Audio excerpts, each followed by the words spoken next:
എന്റെ കൊച്ചനെ മമ്മീന്ന് വിളിച്ചാ മതി. മമ്മിന്നോ മങ്കിന്നോ നിനക്ക് ഇഷ്ടമുള്ള പോലെ വിളിപ്പീര്. പക്ഷെ ആര് വിളിക്കൂടി? എന്തോ ഇത്ര ധൃതി? മാരീഡ് ലൈഫ് ശരിക്കും എൻജോയ് ചെയ്തിട്ട് മതി ഒരു കുട്ടിയൊക്കെ. അയ്യോ, ഈ മൊട്ടത്തലയും കൊണ്ട് എൻജോയ് ചെയ്തേച്ചാലും മതി. ഞാൻ മുടി മുറിച്ചതിനെ ചൊല്ലി മേലാൽ എന്നെ കുറ്റപ്പെടുത്തരുതെന്ന് ഉണ്ണിയേട്ടനോട് പല അയ്യോ, ഞാൻ നിർത്തി. നിന്റെ നഷ്ടപ്പെട്ട മുടിയെ പറ്റി ചിന്തിച്ച് ടെൻഷൻ അടിച്ച് എന്റെ മുടി കൊഴിയാൻ തുടങ്ങി. അല്ലേ, ഞാൻ ഒരു കാര്യം ചോദിക്കാൻ പറഞ്ഞു. പിന്നെ കൂടെ പറപ്പാണല്ലോ. നീ ഇന്ന് ജോലിക്ക് പോകുന്നില്ലേ? നഖത്തിന് വൈറ്റ് വാഷൻ ചെയ്തോണ്ട് വിട്ടിരുന്നാ മതിയോ? അയ്യോ, അത് ഞാൻ പറഞ്ഞില്ലേ. ഇന്നാ ഞാൻ റിലീവ് ചെയ്തു. റിലീവ് ചെയ്തോ? എംപ്ലോയ്മെന്റ് എക്സ്ചേഞ്ച് വഴി ലീവ് വേക്കൻസി ആയിരുന്നല്ലോ എനിക്ക് പോസ്റ്റിംഗ്. ലീവ് വേക്കൻസിയോ? ലീവ് എടുത്താൽ ഇന്നലെ വന്ന് ജോയിൻ ചെയ്യും. വേറെ ആള് വന്ന് ജോയിൻ ചെയ്തെന്നോ? നീ എന്തുവാടി പറയുന്നേ?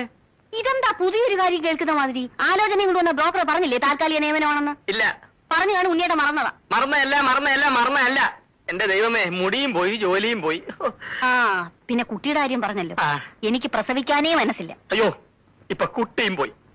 പ്രസവിക്കാത്ത മൊട്ടച്ചി, നിന്നെ ഡൈവേഴ്സിന്